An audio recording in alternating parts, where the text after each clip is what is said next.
I developed statistical computing and machine learning methods to help us learn from messy and complex data. What really motivates me is that I can see how good statistical thinking can impact decision-making and allow researchers, scientists, practitioners to draw reliable inferences and make good decisions.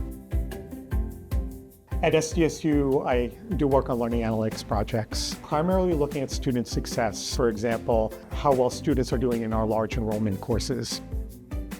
We also identify barriers of success, and then we guide advisors and instructors on combinations of programs that students might use to make sure that they retain, right? They stay at SDSU and they successfully progress through their programs of study and their coursework towards graduation.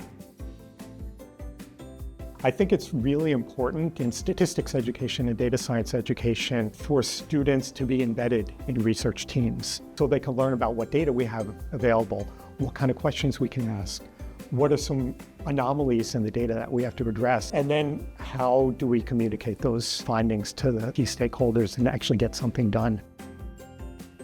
The teacher's color model and the collaborative infrastructure that San Diego State encourages of its faculty, and particularly those in the College of Sciences. That brought me here, and I've been here for almost 25 years, and I'm going to be spending my career here.